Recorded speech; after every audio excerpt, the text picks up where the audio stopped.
aspartame could become the cause of cancer. Caffeine जो sleep disturbance और heart rate को increase करने की वजह बनता है, और मेथानिमिडाजोल। और कुछ स्टडीज़ के मुताबिक इसकी वजह से कैंसर भी हो सकता है। तो हाइपर एक्टिविटी इन चिल्ड्रंस और एलर्जी इश्यूज। तो भाई कुछ रिपोर्ट्स ने E110 यानी कि सनसेट येलो कलर को कैंसर से ही तशखीस दी है। लग रहे हैं ना ये ऐड ज़बरदस्त, लेकिन क्या कभी आपने सोचा है कि ये झागदार ठंडे मशरूब जिन्हें हम मज़े ले लेकर पीते हैं असल में है क्या? नहीं? तो चलें आज मैं आपको बताता हूँ। छोटे बच्चे से लेकर बड़े बुजुर्ग तक हर कोई इन सॉफ्ट ड्रिंक्स को इस्तेमाल कर रहा है। फिर चाहे घर हो, रेस्टोरेंट्स, कैफ़े हों, शादियाँ हों, दावतें हों, ईद की मुलाकातें हों, हत्ता कि स्कूल, कॉलेजेस, यूनिवर्सिटी तक ये सॉफ्ट ड्रिंक्स इस्तेमाल होती हैं। लेकिन सॉफ्ट ड्रिंक है क्या, कब और कहाँ से आई? Let's discuss it first. अगर मैं आपको आसान अल्फाज में बताऊं तो soft drink is a non alcoholic but carbonated drink जो आमतौर पर पानी और कुछ अज्जा से मिलकर बनती है। कुछ सॉफ्ट ड्रिंक्स में कैफीन और रंग भी शामिल किया जाता है। This is the simplest definition of soft drink. लेकिन जो सॉफ्ट ड्रिंक हम आज कंज्यूम कर रहे हैं, पहले की सॉफ्ट ड्रिंक ये नहीं थी। पहले की सॉफ्ट ड्रिंक थी क्या, इसका नुक्ता आगाज़ क्या था? Let's discuss it. सबसे पहले सॉफ्ट ड्रिंक 17वीं सदी में सामने है, जो कि पानी और लेमन जूस का कम्बिनेशन था जिसे शहद से मीठा किया जाता था। 1676 में कंपनीज दी लेमन डायर पेरिस में कायम हुई और उसे अपनी मसनूआत बेचने पर मोनोपली हासिल हुई। यहाँ तक तो सब ठीक था। बेचने वाले भी अपनी पीठ के ऊपर टैंक उठाए लेमनेड के कप्स लोगों को प्रोवाइड किया करते थे। लेकिन इसके अंदर कार्बोनेट कहाँ से आया? ब्रिटानिका.com के मुताबिक कार्बोनेटेड मशरूबात और पानी को 17वीं सदी में यूरोप में इस कोशिश से मुतारिफ कराया गया कि मशहूर चश्मों के फितरी तौर पर बुलबुलेदार पानी की नकल की जा सके, क्योंकि इन्हें तिब्बी तौर पर फ़ायदेमंद समझा जाता था। पानी के बुलबुलेदार होने को शुरू से ही एक अहम इम्पोर्टेंस समझा गया है। लेकिन इन कार्बोनेटेड ड्रिंक्स ने यूरोप से एशिया और फिर पाकिस्तान में ट्रैवल किस तरह किया? कार्बोनेटेड ड्रिंक एशिया में 19वीं सदी की आखिर में और 20वीं सदी के शुरू में मुतारिफ कराई गई, ज़्यादातर वेस्टर्न असर और कॉलोनियल ट्रेड के ज़रिए। अमेरिकन एंड यूरोपियन कॉलोनाइजर्स ने इस दौरान इंडिया, चाइना और जापान जैसे मुल्कों में कार्बोनेटेड ड्रिंक मुतारिफ कराई। मिसाल के तौर पर टॉनिक वाटर, जो कि असल में क्विनाइन मिलाकर बच्चों को मलेरिया से हिफाजत के लिए बनाया गया था। ब्रिटिश ऑफिशियल्स साउथ एशिया और अफ्रीका के ट्रॉपिकल इलाकों में स्टेशन किया करते थे और इसे अपने बच्चों के लिए इस्तेमाल किया करते थे। फर्स्ट टाइम टॉनिक वाटर 1858 में कमर्शियल किया गया। इसके साथ साथ कोका कोला और पेप्सी जैसी बड़ी कंपनियां 19वीं सदी के आखिर में कायम हुई और 20वीं सदी के शुरू में इन्होंने अपनी ग्लोबल एक्सपेंशन का आगाज़ किया, जिसके साथ साथ इन्होंने एशिया में भी अपने डिस्ट्रीब्यूशन नेटवर्क्स और प्लांट्स लगाए। इस टाइम पर दो ममालिक को छोड़कर, एक नॉर्थ कोरिया और एक क्यूबा, दुनिया के हर ममालिक में कोका कोला और पेप्सी की प्रोडक्ट बेची भी जाती हैं और ख़रीदी भी जाती हैं। अगर हम कोका कोला की वेबसाइट के ऊपर नज़र डालें तो कोका कोला ख़ुद क्लेम करती है कि इनकी डेली बेसिस पर 2.2 बिलियन सर्विंग है, जो कि 200 प्लस कंट्रीज़ में होती है। कुछ इसी तरह का डाटा आपको पेप्सी की वेबसाइट के ऊपर भी मिलेगा। भैया इंडेक्स बॉक्स के मुताबिक 589 बिलियन लीटर्स की कंजम्पशन हुई है 2020 में सॉफ्ट ड्रिंक्स की, जिसकी टोटल वैल्यू बनती है 538 बिलियन यूएस डॉलर्स। और इसी रिपोर्ट में बताया गया कि 2035 तक सॉफ्ट ड्रिंक्स की टोटल कंजम्पशन 694 बिलियन डॉलर्स तक पहुंच जाएगी। और इस रिपोर्ट में ये मज़ीद बताते हैं कि 2020 में पाकिस्तान में जो कंजम्पशन थी वो 15 बिलियन लीटर्स की थी, जिसकी वैल्यू 13 बिलियन यूएस डॉलर्स थी। अगर मैं आपको कहूँ कि ये सारी चीनी आपने एक साथ पीनी है तो क्या आप पिएंगे? कुछ इसी तरह का क्लेम करती है कोका कोला की वेबसाइट के ऊपर कैटेगोरिकली मेंशन है कि एक 355 ml की जो रेगुलर बोतल होती है उसके अंदर 39 ग्राम शुगर है, जो कि 78% है उस बोतल का, और 39 gram sugar is equivalent to 10 teaspoon. ये बात मैं नहीं कह रहा, ये बात मैं आपको दिखाता हूँ स्टैट्स की बेसिस के ऊपर। यहाँ मैं एक बात क्लियर करना चाहूँगा कि अभी जो हम बात कर रहे हैं वो भैया एडिड शुगर की कर रहे हैं। तो CNN हेल्थ की वेबसाइट ने इस बात को क्लियर कर दिया है कि एक 12 ऑन्स की रेगुलर बोतल में 39 ग्राम शुगर है, जो कि इक्विवेलेंट है 10 टीस्पून के। तो क्या हमारी बॉडी को किसी भी हवाले से एडिड शुगर की ज़रूरत है? इसका सिंपल जवाब है no. The medical news today इस बात को कंफर्म करता है, the body required no added sugar to function properly. तो भाई मान लें इसके अलावा भी हमें शुगर का इंटेक लेना पड़ जाए, फ़र्स्ट ऑफ ऑल तो ज़रूरत है ही नहीं, लेकिन अगर ज़रूरत पड़ भी जाए और इंटेक लेना पड़े शुगर का, तो मैक्सिमम कितना लेना चाहिए। अमेरिकन हेल्थ एसोसिएशन ने इसके ऊपर भी स्टेटमेंट जारी की हुई है कि 25 gram is the limit for females and 38 gram for the man. तो मान लो भाई आप एक सॉफ्ट ड्रिंक पीते हो 355 ml की, जो कि एक रेगुलर बोतल है, उसके अंदर 39 ग्राम शुगर है, यानी कि एक कोल्ड ड्रिंक आपने पी नहीं, आप अपनी दी हुई लिमिट से एक्सीड कर जाएंगे।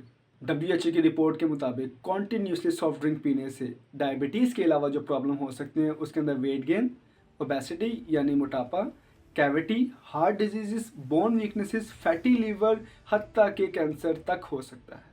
पाकिस्तान नेशनल हार्ट एसोसिएशन इस बात के ऊपर जोर देती है कि ओबेसिटी यानी कि मोटापा और नॉन कम्युनिकेबल डिजीज़ ऐसी बीमारियां जो अंदर ही अंदर ग्रो करती हैं एक बड़ा मसला बन चुकी हैं। पाकिस्तान में इस टाइम पे 41.3% एडल्ट्स ओबेस यानी कि मोटापे का शिकार हैं और 10 में से 6 अमवात नॉन कम्युनिकेबल डिजीज़ की वजह से हो जाती हैं। इंटरनेशनल डायबिटीज़ फेडरेशन के मुताबिक पाकिस्तान दुनिया में सबसे ज़्यादा डायबिटीज़ प्रेवलेंस रखने वाला मुल्क है। पाकिस्तान में 3.3 करोड़ लोग डायबिटीज़ का शिकार हैं। इसके साथ साथ इंडिपेंडेंट ग्लोबल हेल्थ रिपोर्टिंग के मुताबिक 1990 तक 25 बड़ी बीमारियों में डायबिटीज़ पाकिस्तान में शामिल ही नहीं थी, जबकि 2009 से लेकर 2019 तक डायबिटीज़ की वजह से माजूरी और अमवात की रेशो 87% तक बढ़ गई। तो भाई हमने ये बात तो जान ली कि डायबिटीज़ की एक मेजर रीज़न शुगर है, तो क्या शुगर एडिक्टिव भी हो सकती है? इसका जवाब भी है यस।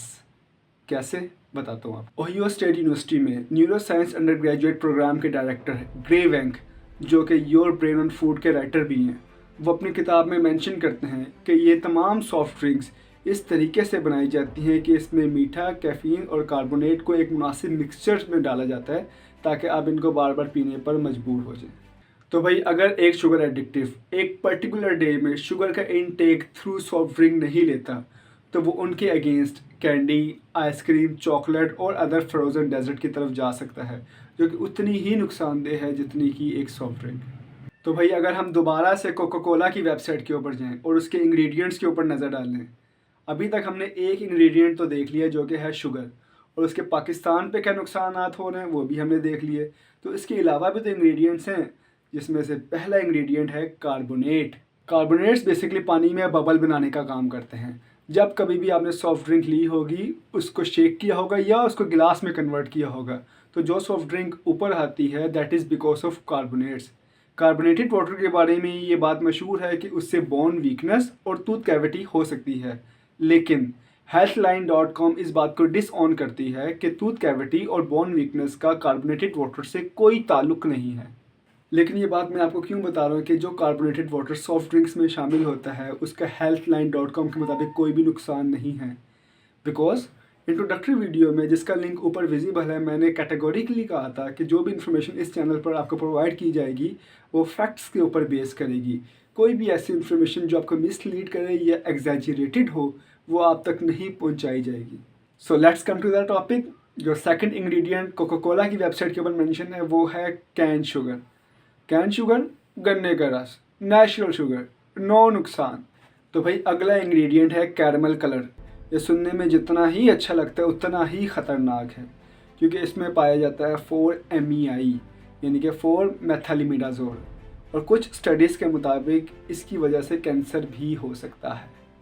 तो जो कोका कोला की बोतल और पेप्सी की बोतल आपको ब्लैक से कलर की नज़र आती है that is because of caramel colour. इसको बनाने का जो तरीका है उसमें चीनी और कार्बोहाइड्रेट्स जैसे कि ग्लूकोज और फ्रुक्टोज को हाई टेम्परेचर पर गर्म किया जाता है। इस दौरान एक माइल्ड रिएक्शन होता है जिसको कैरमलाइजेशन कहा जाता है और जिसकी वजह से ब्राउन कलर बनता है। इसके अलावा बाज़ औक़ात तेज़ाब यानी कि फॉस्फोरिक एसिड, सल्फ्रिक एसिड और सिट्रिक एसिड को भी शामिल किया जाता है ताकि मुख्तलिफ इक़साम के कैरमल कलर हासिल किए जा सकें। अच्छा, कैरमल कलर को भी 4 स्टेजेस में डिवाइड किए गए हैं। नंबर 1 इज़ प्लेन कैरमल, जिसमें शुगर को हाई टेम्परेचर पर गर्म किया जाता है और उससे एक कैरमल कलर हासिल होता है। The second stage is sulphide caramel. इसमें सल्फाइड एसिड को शुगर के साथ मिक्स करके एक कैरामल कलर को हासिल किया जाता है। The third stage is ammonia caramel, जिसमें अमोनिया और शुगर का मिक्सचर होता है और उससे एक कैरामल कलर हासिल होता है। The fourth and the most dangerous stage is sulphide ammonia caramel, और ये ही कैरामल है जो हमें सॉफ्ट ड्रिंक्स में नज़र आता है। It is the most dangerous caramel. तो भाई अगली न्यूज़ उन लोगों के लिए है, बंद करो, हाथ जोड़ के मैं गुजारिश करता हूँ। ऐसे कैसे बस कर दें जो कहते हैं मैं तो कोको कोला की बोतल पीता ही नहीं, मैं तो पीता ही फेंटा हूँ। तो भाई आपको बताना चाहूँगा कि उसके अंदर होता है E110 केमिकल, जिसको सनसेट येलो कलर भी कहा जाता है। इसकी जो फुल एब्रीवेशन है सोडियम 6 हाइड्रोक्सी 5 4 सल्फोफिनल एजो नेप्थोलीन 2 सल्फोनेट। घबराना नहीं है, ये आपको याद करने की ज़रूरत नहीं है, कहीं नहीं आपसे पूछा जाएगा। तो भाई कुछ रिपोर्ट्स ने E110 यानी कि सनसेट येलो कलर को कैंसर से भी तशबीह दी है, लेकिन अगर हम साथ साथ यूरोपियन फूड सेफ्टी अथॉरिटी की रिपोर्ट देखें तो उन्होंने E110 को एक्सेप्टेबल कहा है with the intake cap of 4 gram per day, यानी कि अगर हम इसको 4 ग्राम तक डेली कंज्यूम करते हैं तो इसका कोई भी नुकसान नहीं है, लेकिन अगर हमारी लिमिट 4 ग्राम से एक्सीड करती है तो इसका नुकसान है। इसके अलावा E110 यानी कि सनसेट येलो कलर के जो 2 मेजर नुकसान सामने आए हैं उसमें हाइपर एक्टिविटी इन चिल्ड्रंस और एलर्जी इश्यूज़ हैं, जिसकी वजह से फिनलैंड और नॉर्वे ने इसको टोटली बैन किया। तो भाई हमने कोको कोला भी डिस्कस कर लिया, हमने फेंटा भी डिस्कस कर लिया। अगला नंबर है ज़ीरो शुगर ड्रिंक्स का। ज़ीरो शुगर ड्रिंक यानी कि नो शुगर नो कैलोरीज, लेकिन इसके अंदर जो पहला इंग्रेडिएंट है वो है सोडियम क्लोराइड यानी कि नमक, जो कि आपको हाई ब्लड प्रेशर का मरीज़ बना सकता है। अच्छा जी, अगला इंग्रेडिएंट है एस्पर्टेम, जो कि शुगर फ्री ड्रिंक्स में शामिल किया जाता है। कुछ रिपोर्ट्स के मुताबिक aspartame could become the cause of cancer, लेकिन WHO के मुताबिक अगर इसको महदूद मिकदार से इस्तेमाल किया जाए तो इसका कोई भी नुकसान नहीं है। और WHO ने जो इसकी लिमिट डिफ़ाइन की है वो है 40 मिलीग्राम पर kg, यानी कि एक पर्सन जिसका वेट 70 किलो है तो उसकी डेली एलोकेटेड लिमिट जो होगी वो होगी 2800 मिलीग्राम। और एक रेगुलर कैन में जो एस्पर्टेम की क्वांटिटी होती है वो होती है 200 से लेकर 300 मिलीग्राम तक। तो WHO की अगर रिपोर्ट को मद्देनज़र रखें तो उसके मुताबिक अगर एक पर्सन 9 से ज़्यादा कैन इस्तेमाल करेगा डेली तो उसके लिए नुकसानदेह होगा। इसके अलावा जो अगला इंग्रेडिएंट इस्तेमाल किया जाता है शुगर फ्री ड्रिंक्स में वो है कैफ़ीन, जो स्लीप डिस्टर्बेंस और हार्ट रेट को इंक्रीज़ करने की वजह बनता है।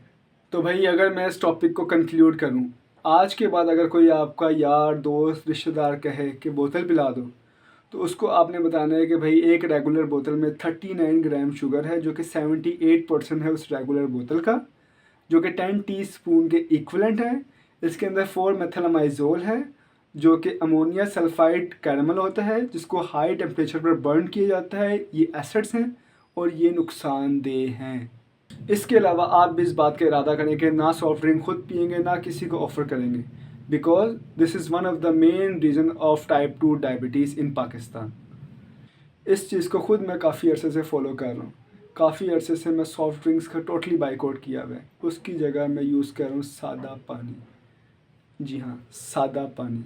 मुश्किल है, लेकिन आज स्टार्ट करेंगे तो अल्टीमेटली आप इसको कर पाएंगे। It is doable. तो दोस्तों यहाँ मैं आपसे एक सवाल करना चाहूँगा कि ये जो हमारे बड़े सेलिब्रिटीज़ हैं, वसीम अकरम, वकार यूनुस, शाहिद अफरीदी, आतिफ असलम, अली ज़फ़र, बाबर आज़म, आयशा उमर और बहुत से सेलिब्रिटीज़ तो सॉफ्ट ड्रिंक के एडवर्टीज़मेंट में पार्टिसिपेशन करते हैं और सॉफ्ट ड्रिंक्स को प्रमोट करते हैं। क्या इनको सॉफ्ट ड्रिंक्स को प्रमोट करना चाहिए? जबकि इसके बरक्स क्रिस्टियानो रोनाल्डो और विराट कोहली जैसे बड़े सेलिब्रिटीज़ ने सॉफ्ट ड्रिंक्स को प्रमोट करने से रिफ्यूज़ किया हुआ है because of the health effects. अपनी राय का इजहार कमेंट्स में लाजमी कीजिएगा। अगर आपको हमारी वीडियो पसंद आई, हमारी एफर्ट पसंद आई तो लाजमी दूसरे के साथ शेयर कीजिएगा। Thank you.